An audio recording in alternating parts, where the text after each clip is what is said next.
Well, we made it to 30 episodes. That's pretty incredible.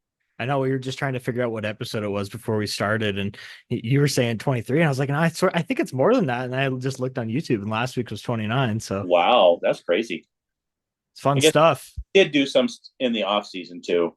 Yeah, we did some stuff. I mean, we started right before Christmas last Yeah. year, and then yeah, we did a couple here and there in the off season with the news and everything. So I guess we can't really just count the weeks. We can just because we did, sporadically here and there, but Yeah. um it's been fun. I'm enjoying doing it.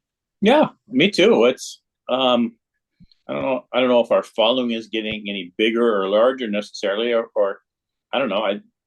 You look at the stats more than I do.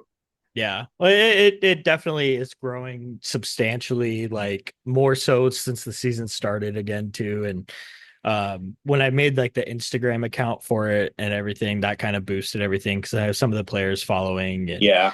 all that stuff. And then we have a couple of these interviews lined up and everything too. So I think once we get that stuff going, it'll kind of boost it even more. Yeah. But for now, I guess we'll get this done quick because we got another game to watch here in about a half an hour. Oh, they play tonight? Yeah, they play tonight and tomorrow. Oh, I didn't know that. I knew they Yeah, played tomorrow. I they didn't know play they played tonight. they Nice. play Moose Jaw tonight at 6. Oh, nice. So I guess we can do I'll pull up the preview of it on their website. Moose Jaw Warriors, Chiefs looking to build on their 7-2-0-0 start to the season. Shea Van Olm leads the league in scoring once again with 8 goals and 9 assists for 17 total points. So be able to see the line combination. Actually, I just opened Facebook and here the line combinations are.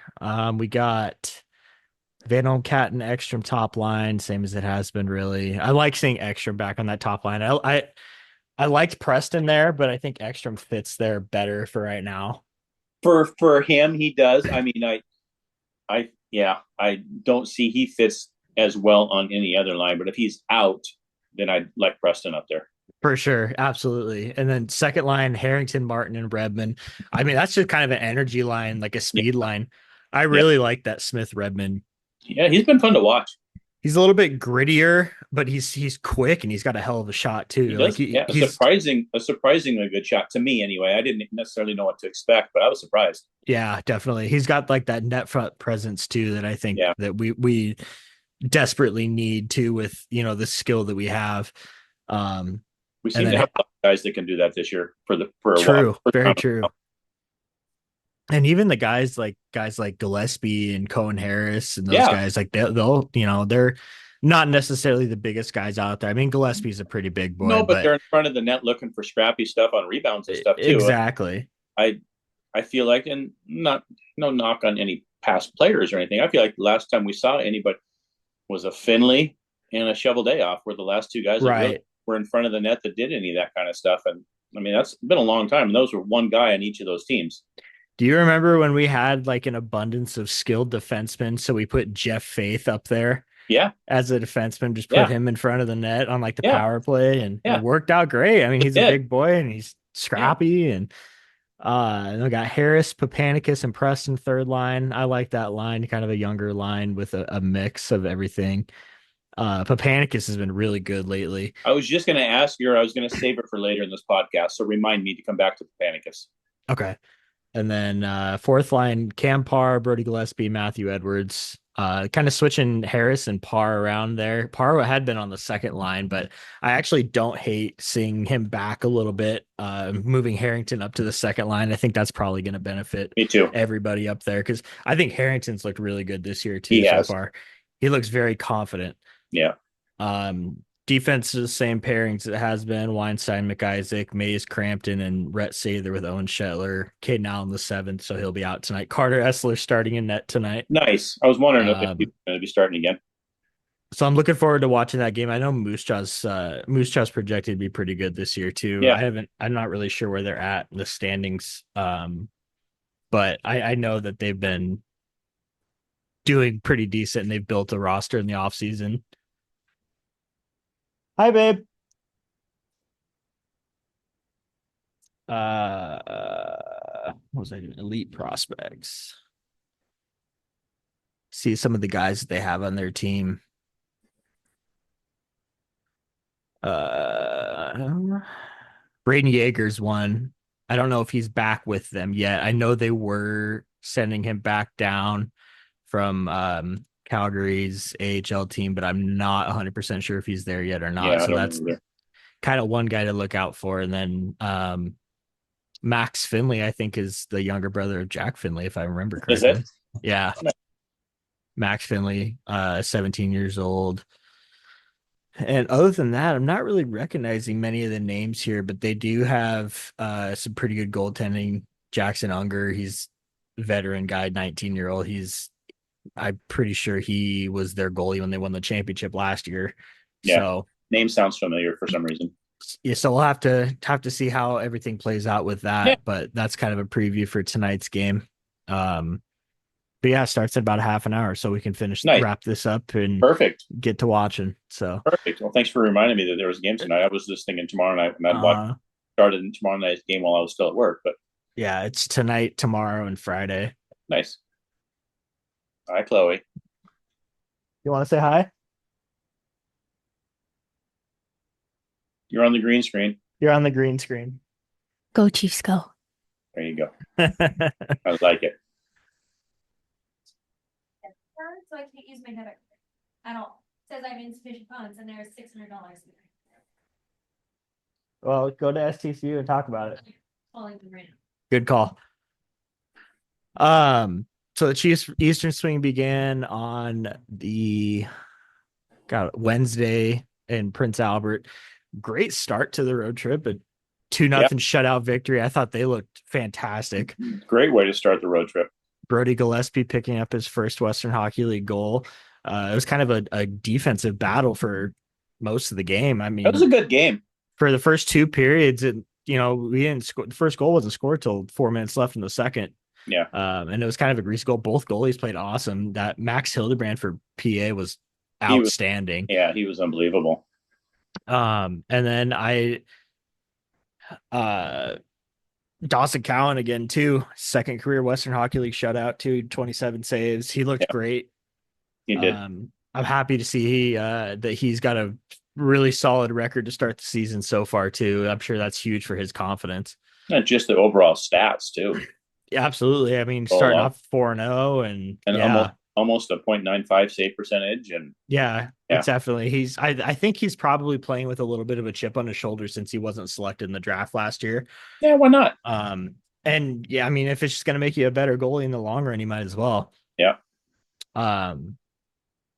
Chiefs pretty much dominated offensively in that game against Prince Albert. They led the shot count 23-6 in the second period. That was crazy. That was just in the second period too. Pretty penalty filled first period though. It was. I mean, there wasn't a lot of even strength play. There was that 5-minute major on Weinstein. Yeah. That I was a little bit questionable about, because I thought the guy kind of took a dive a little bit, and he did. He sold it well. But I guess from what I've heard other people talk about, there was a butt end of the stick that was kind of sticking out, and that was kind of the issue. So the Chiefs actually ended up assuming that he was going to get suspended, even though it hadn't been posted. So he didn't play the game against Saskatoon, although he did not end up getting suspended. I checked the discipline really? I was report wondering today. about that because I never did hear. No, he did not get suspended. But he was in the lineup on Sunday in Regina, and then he's playing tonight as well. So he just sat out that one game, but the defense stepped up the five guys that we had that were still out there. They played well the rest of the game, clearly, as we picked up a 2-0 shutout. And so that was honestly a great start to get off on the road swing. And then had a day off, travel to Saskatoon and take on the Blades and Berkeley Catton's return to his hometown.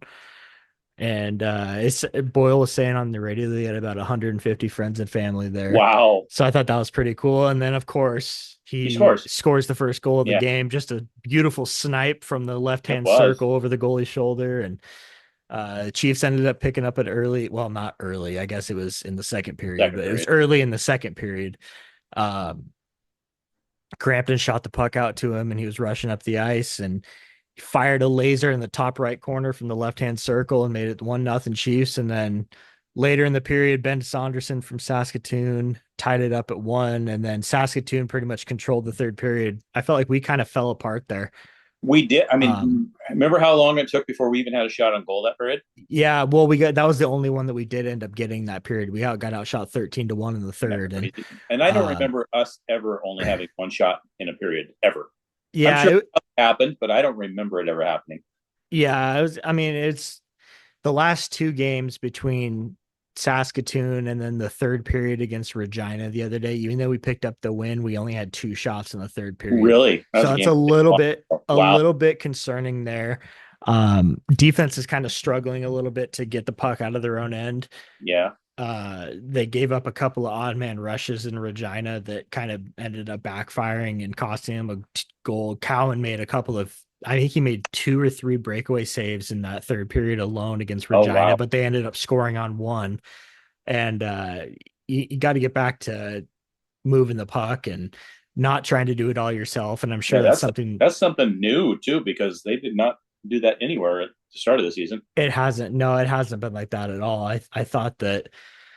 I mean, we looked great. I felt like we kind of outplayed Saskatoon in the first period, even though we didn't really score. Mm-hmm. And then, for the first half of the second period until they got their goal, I felt like we kind of outplayed them a little bit too. Um, and then the third period, it was just a huge collapse. And it Yeah, was, it was. and other than that, it was a good game. I mean, Cowan played great. He did all that he could. And Yeah, he played again. Evan Gardner, the goalie for Saskatoon, played great He too. played really So, too. Yeah, yeah, it's it was a good game. It just that we didn't give ourselves many opportunities in the third.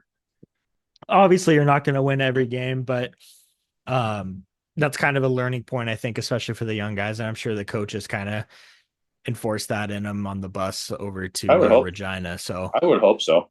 because they definitely came out looking really solid in the first period against Regina on Sunday afternoon. Let's see here. I'll pull up some of these stats from the Saskatoon game. I love this game center page on here where you can it shows you all this stuff. I thought it showed like power plays and stuff too. But, oh yeah, here it is. Chiefs were 1 for 2 on the power play, 2 for 2 on the penalty kill. So special teams is still looking pretty It solid did. for the most part. I think Boyle said that we're 4th in the league on the power play right now. Isn't that crazy? After we were 0 for the first couple of games. After an 0 for 10 start, Yeah. yeah. And so first loss, snap a 5-game road or 5-game win streak. Probably kind of got a little bit of fire under the boys again too. I'm sure, like I said, I'm sure that the coaches kind of got on them about that third period and going into Sunday afternoon in Regina. Early drama in the game, 10 seconds in. I don't know if you remember last year I do. that hit from Jackson Vaughn on Ekstrom that Yep. took him out for pretty much the rest of the season Yes, it when did. Regina was in Spokane. Shea Vanel jumped in right after that hit and fought him there. And then 10 seconds into the game this past Sunday, they dropped the gloves again, kind of got it all out of their systems. And I mean, that's just great leadership that you love to see from a guy who hasn't been on your team for, he's only been on your team for a year. I mean, that's huge that's what you need from your 20-year-olds kind of, even though, it was last season, it's like, we don't forget that stuff. And let's not forget to mention again that he also leads the league in scoring too. And he's doing that. Absolutely. And he had himself a hell of a game too, with another 2 goals and an assist, +2 on the game. Berkeley Catton, first star, 3 assists and a +2. I think for the most part, the Chiefs kind of dominated play in the first 2 periods. It was 2-2 after 1, and the Chiefs picked up another 2 in the second, and then Regina cut it back to 1 and late in the third period, but couldn't end up scoring anymore. One huge thing that I am not a fan of that I noticed on this game against Regina, we got dominated in the faceoff dot. That's not normal. Because we've been bragging about faceoffs all year long. We won 19 out of the 59 faceoffs Oh in the my game. goodness. Got a 40-19 in the faceoffs. Right. Not good, not good. 0 for 3 on the power play, 3 for 4 on the PK, but again, and the lower number of shots has me a little bit concerned too, because like I was saying earlier, we had 2 shots in the third period and Yeah. a total of 21 for the game, and That's low too. that's low. That's not what you want to see. But I mean, we came out with the 2 points, but at the same time, it's like there's some things that definitely need to be worked out, I think. I don't know. It was fun watching that early game, but when you see a third period like that, it kind of gets you a little bit concerned Oh for, yeah. the being the second game in a row where that's happened. And I know you didn't watch the game, but it like I said, the first 2 periods it looked like the Chiefs that we know, and third period looks like the Chiefs from last season, and it's concerning for sure. Yeah. But Rasmus Ekstrom picked up the first goal early in the game, and he looks great. I'm glad to see that he's able to get back on the skates. Boyle was saying that they were kind of predicting that he was going to be out for a decent amount of time, and then he made a big recovery just quickly, and he's back out there, and I think he only missed the first game in PA. So road trip, yeah. Yeah, so he played Saskatoon, he played Regina, and he's in the lineup tonight as well. So it's good to see that he's healthy again. Yeah. Still missing. What's that? He missed what, 2 games? The last homestand game, and then the first. He missed two of the last 2 home games and the first. He missed both game. of them. I couldn't remember if it was 1 or 2 of them. Yeah, he missed both of them, but we're still missing Sarkinov as well. Still dealing with these Canadian visa issues. That's a bummer. I'm not really sure how long that process takes. But he clearly, I mean, obviously he's got the clearance to be in the United States, but something about the Canadian customs and everything is taking a lot longer. So hopefully they can get all that sorted out, because most of our games are in Canada. Yeah. Well, not most, but about half of our games are in Canada. Yeah. And so that's something that's definitely going to need to be taken care of, because we miss his physicality out there. Yeah, and a shot.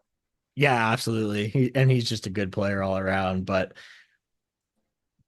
that's kind of all I have regarding the last couple of games. And yeah, we got this other game to watch here in about 20 minutes or so in Moose Jaw. I'm going to throw 2 things out at you. Okay. I'm going to have a suggestion for us that we call Berkeley Catton Mr. Greenbluff, because he's king of the apples right now. Ain't that the truth? I mean, he's I feel like he's only scored, I think he scored 2 goals on the year, but he's got double-digit apples already. Yeah, that's what I mean. We should call him Mr. Greenbluff. I like it. His apple season in Greenbluff right now. Yes, it is. Yes. I like that. And you're going to bring up something. That's the other thing. Papanicus too. I was going to ask you, who's been most impressive to you in the last handful of games? Is it Papanicus for you? Is that why you're asking? It is, and for a lot of reasons. He's skating fast. He's skating confidently. He's skating to the net. And more than anything, his physicality. Where did that come from? That was not there last year. Well, and I said that to you too, that, first handful of games last year watching him play, it was like, I mean, he's a big guy. And if he can kind of bulk up a little bit and play a little bit more physical, that he's going to have that Jack Finley aspect to his game. That's exactly what it reminds me of. And it absolutely is. I mean, there was 2 games in a row where he dropped the gloves with a couple of guys. That's what I mean. He's not afraid to get down and dirty, and he's a bigger guy who can sit in front of the net too. So he kind of is like a Jack Finley type player now. And I feel like the older last half dozen games, I feel like the older he gets, the better it's going to get too. Yeah. I don't know. That's tough. I've been really liking Brody Gillespie's game the last 3 or 4 games. I feel like he's kind of taken it up to another level. And obviously he got his first career goal the other day too. I thought he looked great for all the shifts that I'd solely watch him. There's every once in a while I'll just like solely watch a specific player. Yeah, me too. I thought he's looked really well. I thought, and we talked about it earlier this season too. I think Owen Shetler looks really confident with the puck out there too. He does. And he doesn't look as timid as he did last season. And he kind of looks like he's more confident. and not afraid to carry the puck into the zone himself and Hmm. do all that stuff. So, uh, I agree with Papanicus too. Yeah. What? The couch was a scam. Really? Yeah, and that's how they got my card number. Ooh. Yikes. Fuck, I really don't know. And then I mean, how can we go without mentioning Cowan too? Yeah. Oh, he's been spectacular.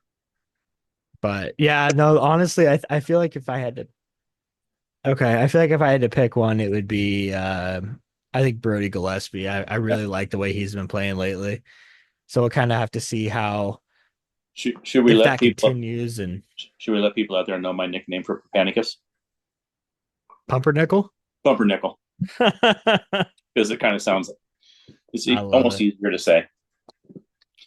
Yeah, Unlike unlike the visiting announcers last year that would call him right. what? How do they pronounce his name? Papanakis or whatever. Papadakis, yeah, or whatever. This Yeah, still happens too. There was yeah, the game in Saskatoon the other day. yeah, You overheard the arena announcer say it. yeah. It I was pretty funny.